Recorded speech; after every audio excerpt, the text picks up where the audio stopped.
All right, everyone, let's get started. Welcome to today's Stat Plus video chat. We're going to be talking about how the coronavirus pandemic is testing health tech. And thank you for joining us. I'm Rebecca Robbins, and I'm joined today by my colleagues Erin Broadwin and Casey Ross. You can probably see them in the Zoom window. And I wanted to go through a few quick housekeeping items before we kick off today's chat. We're still working through the best ways to use this Zoom platform to bring you live video chats, and we're excited to have your help today, so please do bear with us. So at the bottom of your screen, you should see a few icons. You can use the chat feature to chat amongst yourselves or send a message directly to the STAT team if you're having any technical difficulties. And please note that we will not be taking questions directly through the chat feature. However, if you do have a question that you would like to ask me, Erin, or Casey, you have two options. First, you can use the Q&A feature to type your question over to us and we'll answer it live. And then later on, we're also going to try out another feature. So you can use the raise hand button to ask a question. And should we choose to call on you, I'll unmute your microphone so you can ask your question live. And please be sure to check that you're not on mute on your end as well before starting to ask your question.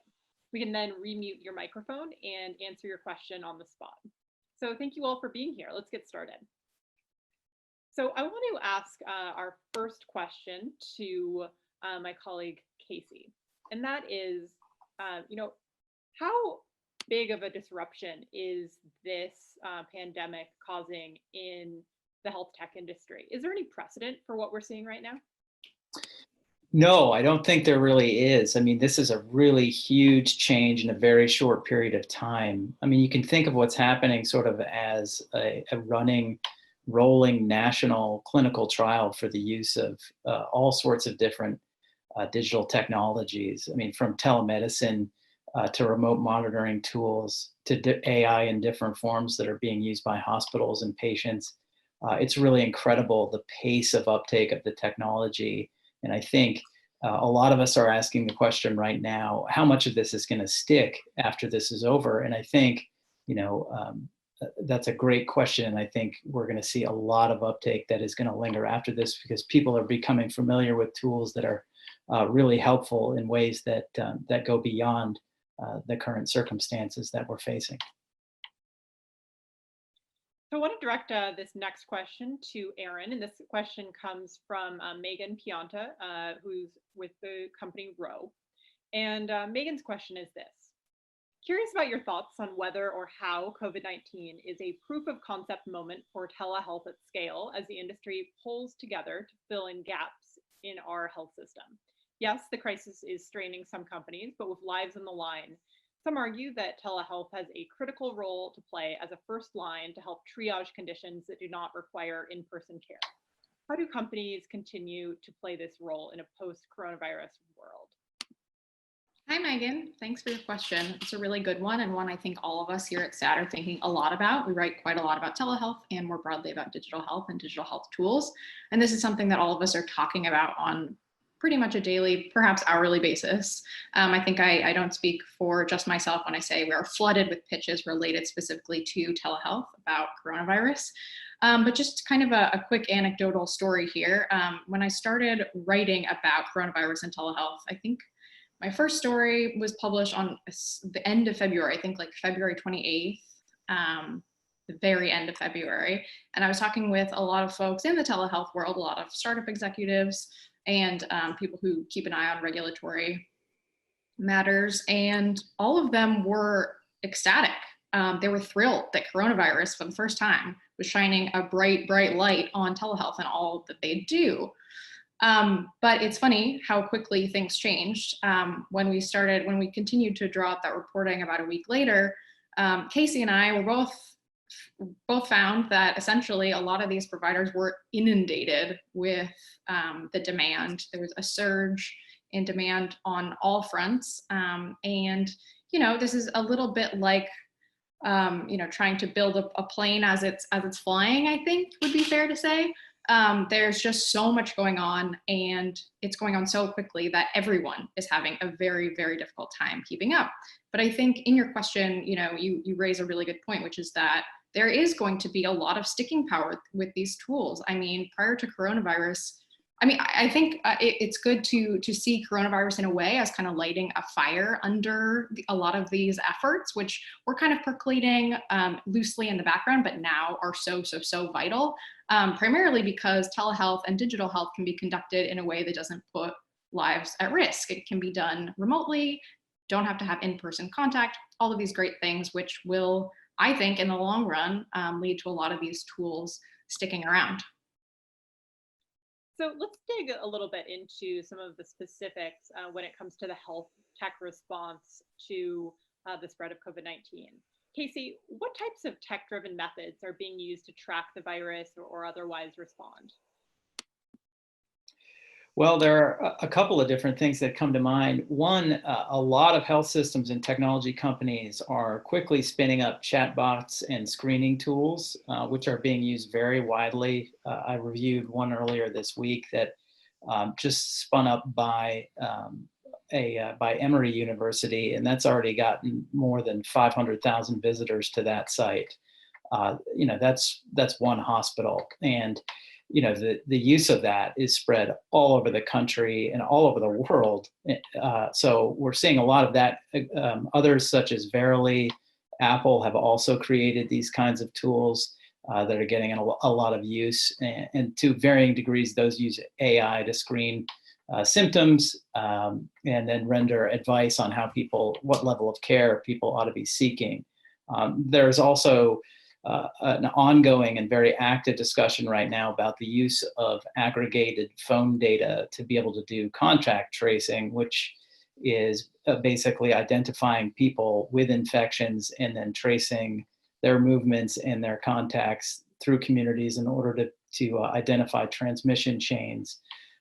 So, that there's a lot of privacy implications wrapped up in that we can talk about later, but those are two of the technologies that are being used and being contemplated on very wide scale right now. So I think a good follow-up question from that comes from Manish Junja, who is a digital health futurist. And Manish asks, how do we ensure that efforts are not duplicated when it comes to products such as contact tracing and symptom checker apps? Erin, do you want to take this one? Sure. Hi, Manish. Thanks for your question. That's another really good one. And I'm trying not to laugh, not because the question is funny, but because you're completely onto something here, which is that these efforts are being duplicated, and they're being duplicated all over the place. I think Casey recently did a story. He actually took 8 symptom checkers. Is that right, Casey? Yeah, that's right. It was 8 different chatbots. Yeah. Yeah, there are several symptom checkers out there. One of the ones that is very prominent is one that was designed by Microsoft. It's built off of their health checker bot, and it is on the CDC's website. That's the one that when I have friends who ask me whether there's a screener they should take, I generally, kind of say, look at the CDC's website, they've got one. But there are so many, and a lot of them ask similar questions, but give different answers, as Casey kind of revealed in his story. And I was able to take one of those evaluations too, and compared my results with some of his, and the results are a little bit iffy. And this isn't necessarily because the symptom checkers themselves are faulty. One of the reasons is because we're learning about new symptoms of coronavirus all the time. GI, gastrointestinal symptoms weren't originally thought to be as prominent as they are now reported to be, perhaps. There are symptoms like loss of sense of smell, which is kind of new and really intriguing. So to answer your question about when it comes to symptom checkers, the efforts are definitely being duplicated. And then contact tracing those sorts of efforts are also being duplicated. And I was just talking with a researcher over at Duke. They are doing a study, which is very similar to a couple of other studies being done at places like UCSF and Scripps and San Diego, where they are looking at data from Apple Watches, Fitbits, things like Oura Rings, all sorts of different wearables to track variables like temperature, respiratory rate, heart rate, things like that, to look for signs of coronavirus, oftentimes before someone perhaps is aware that they are even ill. And one of the reasons, which I was talking to this researcher about, I think it was just yesterday morning, that they can't always share all of their data across their studies and collaborate as much as they would like to is actually for very good reason, and that's with privacy in mind. There are certain stipulations in a lot of their study protocols where they can't just, share their data across their different platforms. So as far as ensuring that these efforts are not duplicated, I think pretty hard to do that. The short answer is that they are. But hopefully the silver lining there is that we've got lots of data, lots of different efforts happening, and everyone is trying to kind of step in and offer help in any way they can. So Erin, you just mentioned privacy, which is a huge storyline right now, and Indeed. a story that Casey did a great piece on the other day. So Casey, what are the privacy implications of the use of these technologies, and what is being done to protect privacy? Yeah, I think it's a great and really, really important question right now. The story that I did sort of made the parallel to 9/11 and the Patriot Act, which enabled widespread surveillance of Americans. That was a circumstance where we really agreed to trade off our privacy for security. And right now, I think we're thinking about that in the context of this disease. Trading privacy for protection against this virus. Will we make that determination on an ongoing basis that kind of surveillance is justified in these circumstances? And I think, it's really, if you spin forward a couple of weeks, right now, surveillance is of limited sort of use because this is already very widespread all over the country. There's a lot of infections. We're not going to be able to immediately stop it. It's really more mitigation and social distancing that's relevant right now. But when it comes to thinking about 4 weeks, 5 weeks, 6 weeks from now, maybe later, that we begin to try to ease social distancing, reopen the economy, these kinds of apps might be able to identify, for example, hotspots within our communities, particular stores, places of transmission that we'll want to avoid. People are going to want to have that information. The question is, are you willing to make the trade-off in privacy? Are you volunteering to sign up for an app that is going to give you that information in exchange for being able to look over your shoulder, even look into your body? Those are really important questions that I think all of us have to take up, and hopefully there will be a robust debate and discussion in the weeks ahead. So this next question comes from Christopher Bowen. And I think it's a pretty meta question given the software we are using to do this conversation. And Christopher asks, do you see any issues like what we've seen with Zoom bombing happening with telehealth, where a non-authorized user gains access to someone else's telehealth session? Erin, do you want to take that question? Sure. So as far as I've looked into this, I am pretty sure that is a known risk, but I have not reported on any instances of that actually occurring. The main thing that pops into my head when I see this question is that there are such a wide variety of platforms that different providers are using to do telehealth, and some of them are maybe more secure than others. So I think that's something to watch for, and it's a huge concern from my perspective, and something that I'll definitely look out for future stories on. So watch this space, I'll just say. So I want to direct this next question to Casey, who has been leading stats coverage of artificial intelligence. Casey, how is AI being used to identify possible treatments for COVID-19? Well, I just wrote a story that posted earlier today about an adaptive trial in which reinforcement learning is being used to study outcomes in ICUs and in hospitals all over the world. That's a really interesting use case that holds a lot of potential, I think, because it's a way of conducting a randomized controlled trial whereby during the course of the trial, you can modify the treatment approaches in order to get people the approaches that are leading to the best results. So I think that's a really interesting use that could potentially be impactful if AI can analyze outcomes in ways that can quickly surface optimal treatment options. I think that could make a big difference in quickly doing science that's really important to do on the fly here. And so just a reminder, folks, if you are interested in raising your hand to ask us a question where you would come on video and be able to speak and ask us a question that way, you can use the raise hand feature in Zoom. But until then, I want to take this next question from Jordan Hinahara. And Jordan's question is this: thinking about health tech innovators that aren't in the COVID-19 space, what are the implications in terms of costs, lost time, et cetera, the pandemic on ongoing clinical trials? You know, does it differ by clinical area? Maybe technology being evaluated in the cardiovascular space being particularly at risk? Do you want to take that question, Erin? Sure. I think that's also an excellent question. Hi, Jordan. Thanks for asking it. I think that's something that we all need to be paying attention to and looking for future stories on, because that's incredibly important.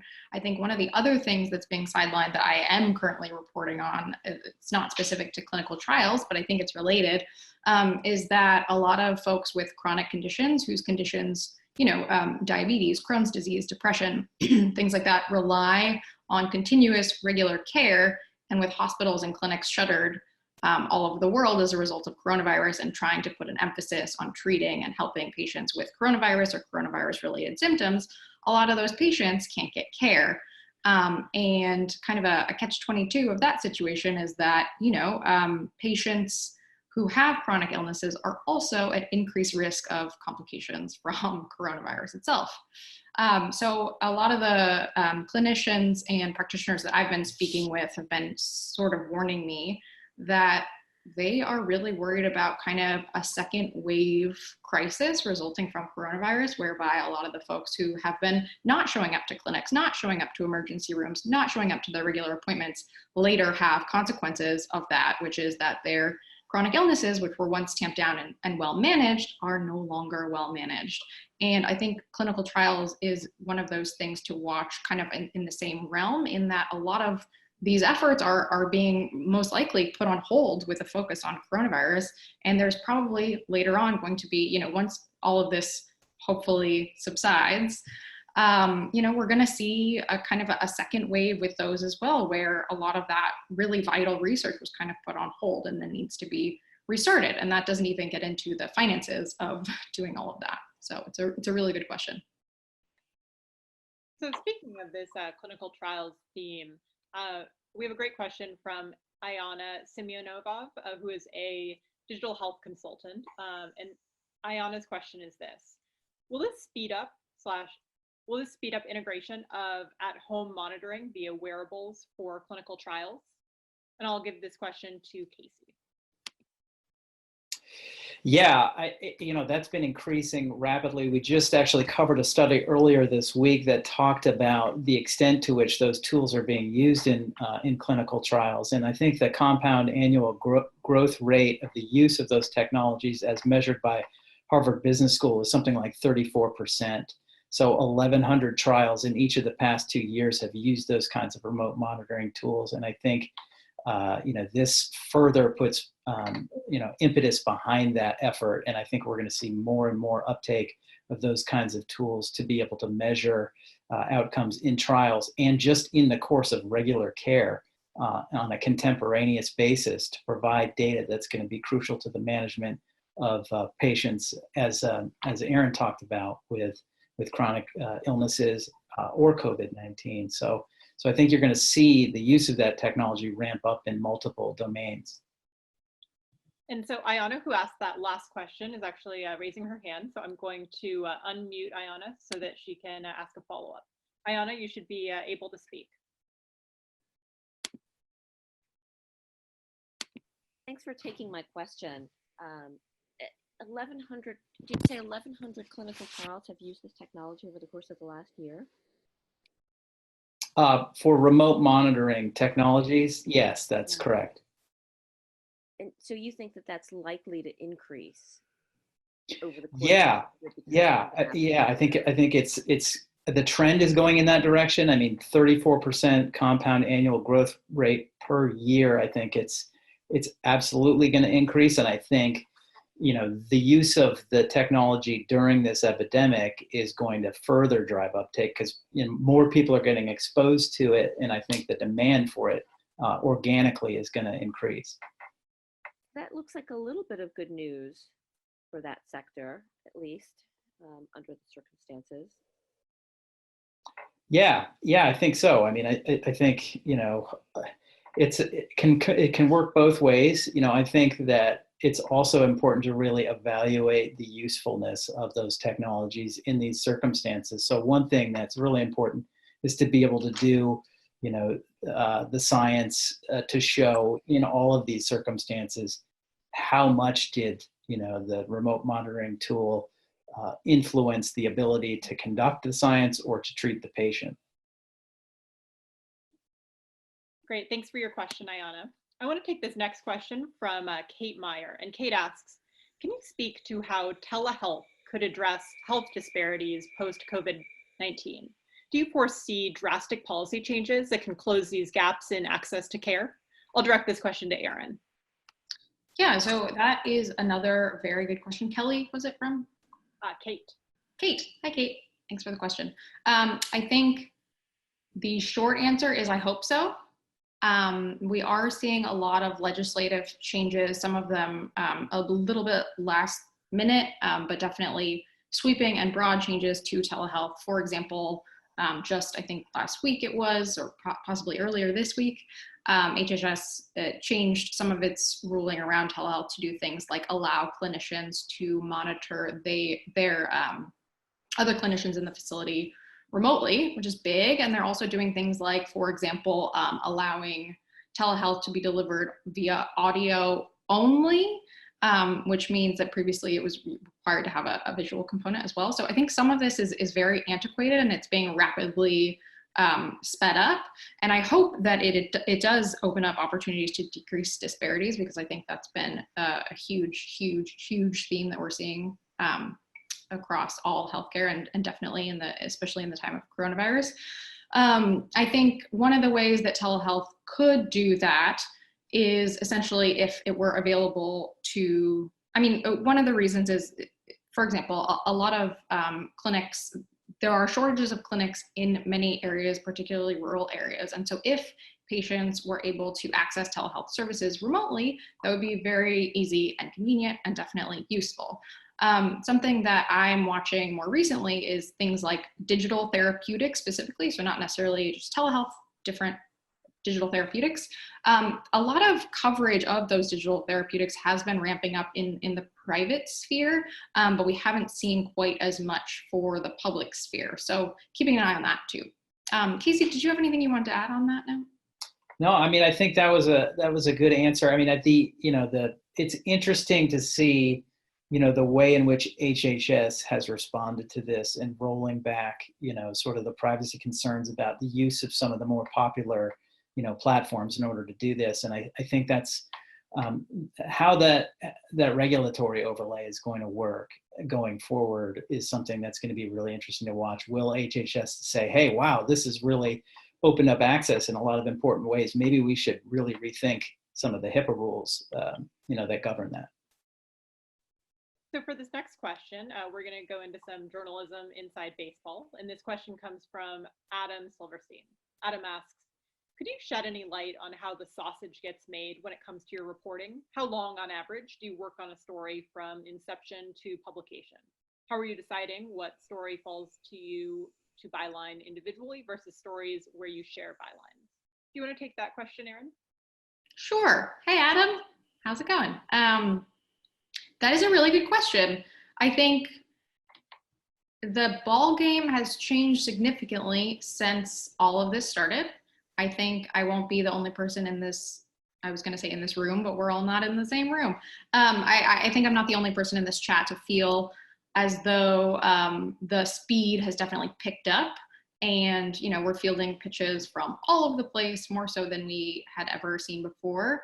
But it's also a time when attention to detail is crucial, because there's a lot of misinformation out there, and we want to make sure that what we're reporting is factual and accurate, and that we've vetted it with as many experts as we possibly can. So that said, Some of my stories take me a day to report. Other stories I spend weeks, even months reporting. Casey and I, before all of this started, did a very big project that we spent months on about cloud efforts being used by different health systems that are managed by all the big tech giants, Google, Amazon, Microsoft. And I would encourage you to read that. That was a several months long project, I would say. But other stories, I mean, are something is breaking and we've got to, call up every expert in our Rolodex and get it up within a few hours. So it's really a case by case basis, I would say. But I'm sure all of us here have our own personal insight to add. So this next question comes from Vinay Bhargava, and Vinay asks, many hospital IT execs pre-coronavirus insisted that all digital health tools integrate with their patient portals, despite the fact that patient portals have very low adoption. Wondering if this is the moment where hospital leaders realize that the patient portal is not the go-to solution for all use cases. Do you want to take that question, Casey? Yeah, I think it's a really insightful point, Vinay. And yeah, portals are lousy. People don't use them. And I think this is going to be a moment where there are, not just in that, but in the use and the way in which these technologies are embedded into care, it's going to, I think, hopefully occur to hospital executives and caregivers who are implementing these, that there are better, more direct, more useful ways to do things, and some of those involve privacy implications. Some of those are challenging from, say, an interoperability standpoint. I don't think some of the tech infrastructure is strong enough to support access to the tools in a widespread way in which we would ideally like, but I think some of those realizations are definitely going to come to the fore, and so I'm looking forward to seeing how that is going to play out after the sort of immediate crisis timeframe. So this next question comes from John Novak of Inspire, and John asks, have you seen any kind of tech tools to estimate the full impact that COVID-19 treatment and care diversions will have on people who are in some kind of active treatment, such as people with cancer? Can this be captured in some manner, or might this just be assessed years from now? John said he just talked to a guy with metastatic colorectal cancer who's on an immunotherapy trial and who has to get to the hospital at month's end. And this person does not want to leave his house and is facing a really tough choice. Erin, do you want to take this question? Sure. Thanks, John. I can't speak to cancer specifically because I haven't written about that yet. Again, another idea for future story down the line. But as I said a little bit earlier, I am doing quite a bit of reporting on people with chronic illnesses like diabetes and Crohn's and a whole host of other chronic illnesses that require daily upkeep or weekly. And people are really scared right now. And I think that makes a lot of sense. I mean, I definitely hear in that question, this grappling that this person is doing in terms of being able to go out of his or her home and get the treatment that they need in a world where, there's fear of infection at kind of every corner. And if you're someone who already has an illness, especially a chronic one, you are at increased risk for complications from coronavirus. So I think, one of the things that I'm going to say repeatedly probably on this call is that there are going to be these kind of second waves of issues that start to crop up once all of coronavirus starts to subside and all of the hospital and clinic and healthcare needs of various patients, which were once put on hold. I mean, we're seeing things like, there's less ER presentations resulting from car crashes and things like that. Well, a couple of the reasons are people aren't traveling as much, but other reasons are people are just scared to show up to the ER. Now, I'm not saying that someone's walking around with a broken leg, like not showing up to the ER because they're scared of coronavirus, but there are other, slightly less emergency, but we could call urgencies that people are probably not getting the treatment they need for right now. And we're going to start seeing those results once all of this calms down a little bit, which is a scary but very important thought and something that I think all of us are keeping a close eye on. So I want to direct this next question from Riley Shanahan. And Riley asks, Have startups working on diagnostic tools for image recognition pivoted their priorities from other diagnostics and into helping with the coronavirus epidemic?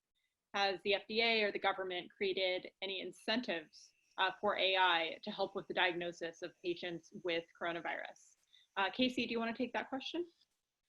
Yeah, I think they have pivoted, and there are a ton of companies that are really working aggressively right now to try to use image recognition AI in order to spot symptoms or to help with the management of patients that have COVID-19. Rebecca and I did a piece earlier that focused on the early efforts to really, we saw a ton of those studies sort of coming out on preprint servers that proposed to use AI, for example, to analyze chest CT or X-ray radiographic images, to help to screen patients. And those efforts are challenging because there's selection bias involved in a lot of the studies, in the sense that most of those studies rely heavily on analysis of patients who are severely ill and hospitalized in China. And so one of the things we sort of pointed out in that is that without a really robust, diverse data set of people, that are spread geographically and have different levels of disease, it's hard to really train up an AI model that's going to be useful in this. That said, there may be applications in which AI or just use of CT can be used to help manage patients based on how severe their disease is and what their experience is within the hospital. As far as the FDA part of the question, yeah, they are. They're allowing emergency authorization, applications to come in. They're considering those for technologies that might be useful. They've also said within certain areas they're allowing developers of products to modify them for use in AI or in COVID-19 response, and not objecting to modifications to those products that have already been approved. So there's a lot going on to pay attention to there. So we hear a lot about kind of what is the right role for AI versus what is the right role for a clinician. And this next question from Nikhil Bojwani addresses it. Nikhil asks, telehealth certainly helps with access to healthcare capacity across locations, for example, but it does draw on existing capacity, namely the time availability of providers. By when do you think that AI will be sufficiently advanced to substitute providers in care delivery beyond the triaging done by chatbots and diagnostics and alerts? Do you want to take that question, Casey? Sure. I mean, yeah, it's a tough one. Maybe never, might be the answer, because there are just certain things that, you want a human clinician to be there to be able to deliver, and that AI as of yet has not proved reliable enough to deliver care in a way that substitutes, for a clinician. I think maybe a more useful frame to think about it in is that AI can really help clinicians by surfacing information that's valuable to them at the point in which they're trying to deliver care. So fusing those two together, the man and the machine, and the ways in which information can be surfaced by AI to help augment care, I think is a really promising field. We're seeing that advance rapidly. But in terms of replacing doctors in the way that they deliver care and make decisions, I don't think it's going to happen anytime soon. So this next question comes from Ben Wills, and Ben asks, we've seen DTC telepharmacies like Nurx, Hims, and Ro respond in different and interesting ways to this crisis with varying success. How do you think COVID is going to affect these companies in terms of strategy and business model as the pandemic progresses, and especially after? I'll direct this question to Erin, who's done some reporting on these companies. Yeah, that's a really good question. So one of the things that I have focused on is the rollout with varying success, as you point out, of at-home tests for coronavirus. I think, Nurx, being one of the companies that you mentioned, was among a handful of companies that I reported on who claimed to have essentially FDA approval for an at-home test that they were offering for coronavirus. Now, the FDA and these startups appear to have differing opinions, or at least appeared at one point to have differing opinions when it came to their at-home tests. A lot of them thought that they were in the clear and had the go-ahead to offer these tests. And Everlywell, Nurx, and Carbon Health actually rolled out tests and started selling them to patients who could essentially, order the kits, have them delivered to their home. They would submit a sample, pop it back in the mail, and get a result. Usually the companies were promising on the order of, I think, 48 hours or so. Now, keeping aside issues like the fact that it's incredibly difficult to take a sample for coronavirus at your home, you have to, have a swab that literally pushes all the way back into the back of your throat or nose, makes you want to gag, your tears, you got tears in your eyes. It's pretty uncomfortable if you've ever tried it. Putting those issues aside, it was also apparently not legal for them to have them in the first place because FDA had not cleared a single at-home test for use. So FDA put out new guidance almost immediately after these companies started rolling them out, which clarified that all of their previous guidance, which had at one point appeared to suggest that so long as you'd contacted FDA, had a CLIA-approved, CMS overseen lab processing the results, that you were okay, that none of those guidelines actually applied to at-home tests. The at-home tests were the exception to that rule. So, bringing this all back to how startups like Nurx and others are addressing this with varying levels of success, I think this is kind of a really good example of that. Startups are quick, they're fast, but sometimes that can be to their detriment.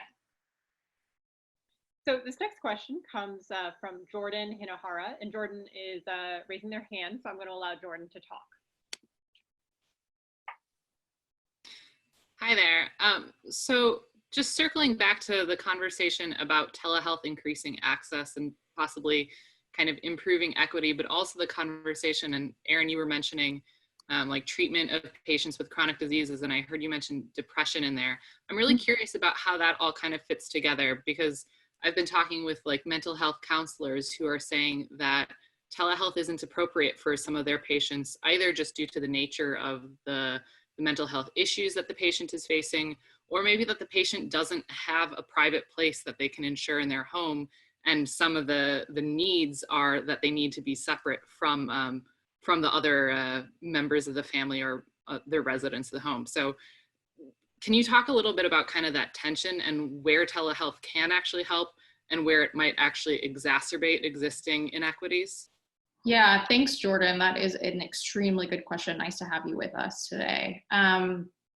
I'm sure I'm not alone in seeing the reports that domestic abuse, for example, is dramatically on the rise right now as a result of a lot of stay-at-home orders. And that's something that is extremely concerning. And you raise a very good point, which is that telehealth is not always appropriate for all forms of mental illness.